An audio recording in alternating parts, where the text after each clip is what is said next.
We're going to go right into questions. We'll start with Matt Shodell from Canesport. Matt, go ahead. Yeah, hey, Manny. So I hope you're ready for this. I had sort of a complicated question, and it regards every team, not just yours, but it's a numbers question. So I ran some of the numbers with all the guys getting another year of eligibility, seniors able to return, not count against the cap.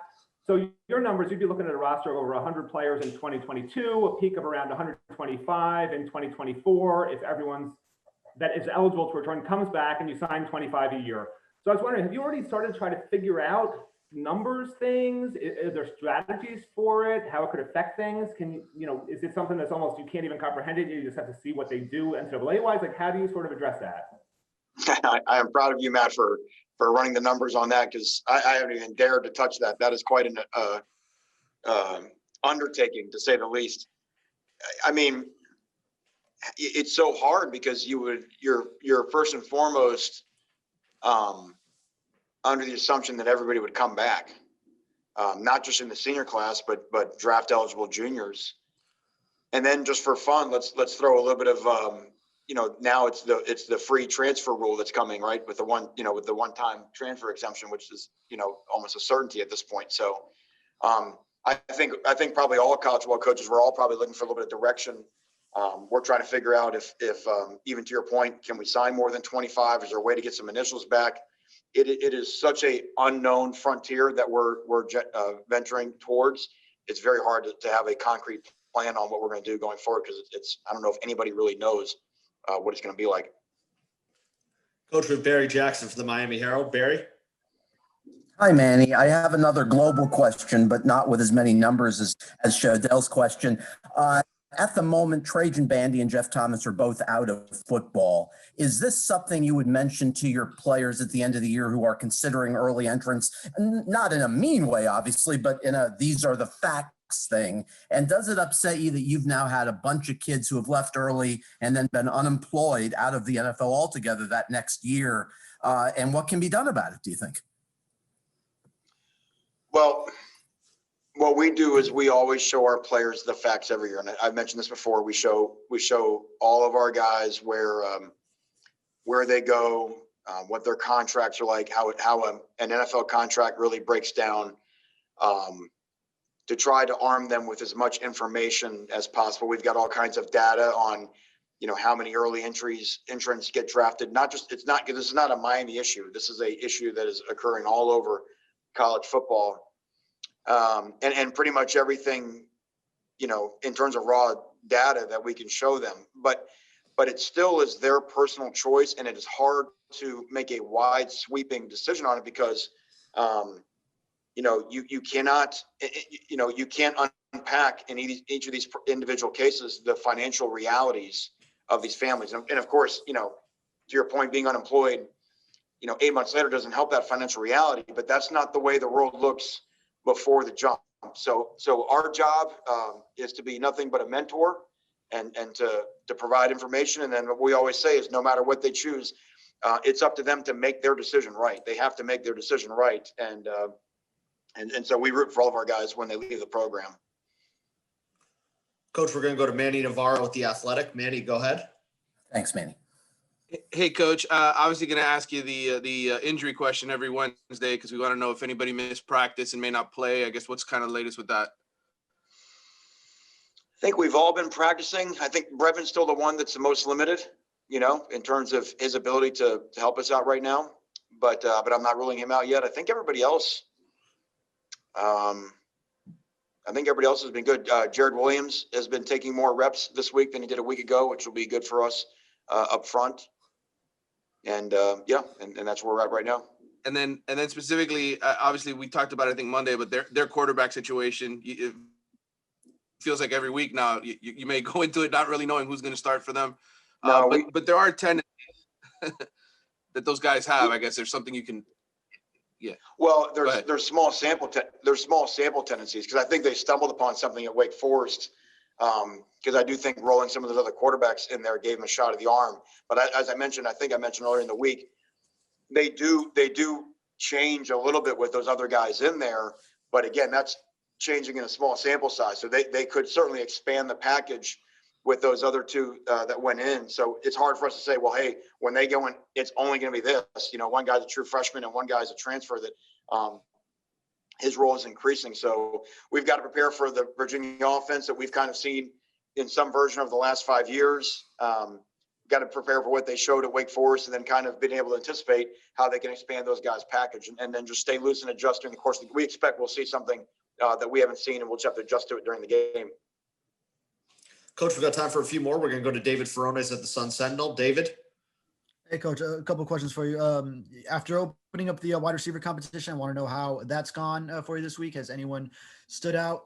And I also want to ask you a question about third downs, avoiding third and longs. Is there anything that you guys as coaches stress to your players to help them get in a mindset of staying out of those third and longs? You guys are a lot more successful once you're in third and short instead of those difficult situations. Certainly, like most teams would be. We make a big deal about winning PN10, the first play of the drive, because usually when you win PN10, especially when you're an up-tempo offense, it gives you a great chance to get the first down, because you stay out of that first third and long call. And then, you know, all the data says once you get that first down, then the tempo gets rolling, and then, you know, kind of off you go.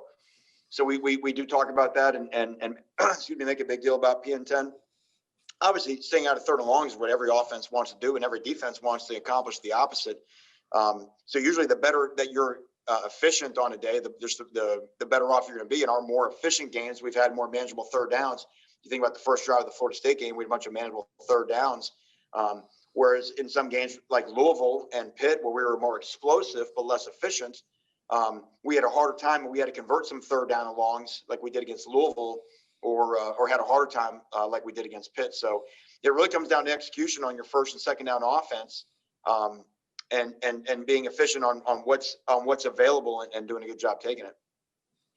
Oh, and also your receivers this week with the Open Cup. Oh yeah, and then the wideouts again. Just having walked off the field from a Wednesday practice, and I've got my head under the hood of the defensive engine, all during Tuesday and Wednesday. So that's something that now this afternoon I'll get a chance to talk with Rhett and Rob and those guys and get a sense on what they're doing. So, yeah, thank you, Coach. We got Chris Stock from Inside the U. Chris? Yeah, sticking with the receivers, what will be some of the areas in practice that you'll be identifying? What will you be looking for in terms of determining who will go ahead and get that start? And then also, kind of real quick with Brevin, you said he'd be limited possibly, but looking ahead to the NC State after the bye, would you expect him at that point to at least, to not be limited at that point?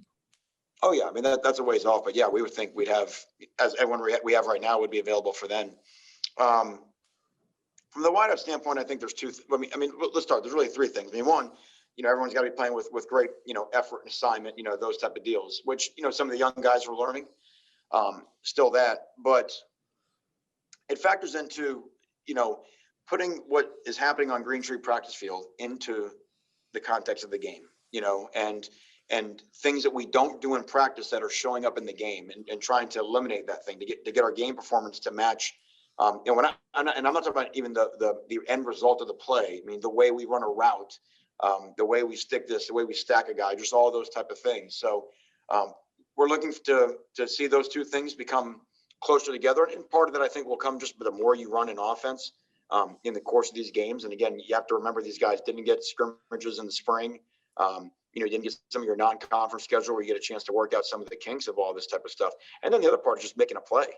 There's when we have the opportunity to make a play down the field, and it's been obviously documented plenty of times on down the field throws of getting great protection, great ball placement, and then guys making a play. We had a guy like, Keyshawn Smith is there in the game. To me, it's an obvious DPI on that. And that is making a play. I mean, he was right there. The ball was perfect.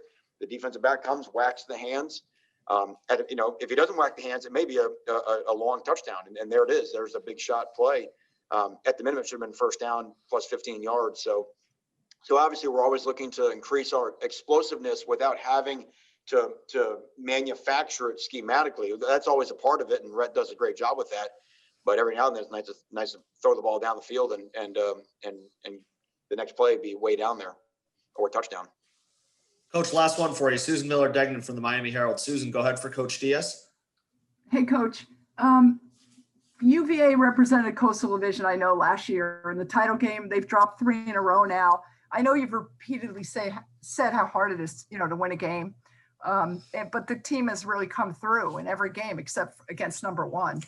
Is this a storyline that you need to keep fresh every game, or is it something they just learn themselves and then it becomes a habit? It is every game. And you see it, that's why you see it in college football.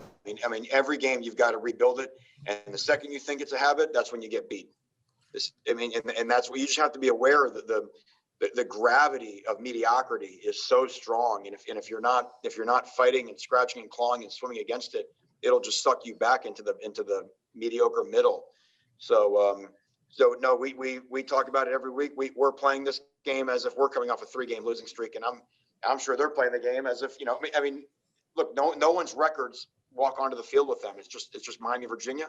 Their guys and our guys, and the team that protects the football, scores in the red zone, tackles. I mean, all those things that, you hear coaches talk about because it's true, will determine the winner and loser. And then the other thing is that there weren't a ton of fans the last game. I understand why.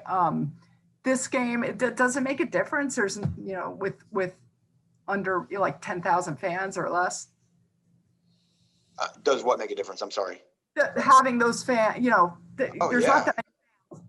Absolutely. Okay. Absolutely. It means so much to our players to see whatever fans are allowed to show up. I mean, our 2 road games at Louisville and Clemson, those were pretty juicy environments. You know what I mean? I'm not sure how many they were allowed to have at Clemson in terms of how many were actually there, but it seemed like there was a bunch of people there. And so if we get 13,000, we get a chance to get 13,000 in there in our stadium with the roof, they can make their voices heard. And so, and like I said, it's just crazy in this year with all the things we've gone through. We only have 3 home games left. It's pretty wild, right? I mean, it's late October. We have 3 home games left. So there's only 3 chances to see some of these guys in person and cheer them on. So, we know we love our fans. There's always been a great, relationship. And even though we can't all be there, we don't have the cane walk. When we come out for warmups and we see them there, it means a lot to us and helps us win for sure. Thank you. Coach Diaz, thanks for spending a few minutes with us today. Good luck the rest of the week in practice. Okay. We'll see you all. Thank you. Thank you.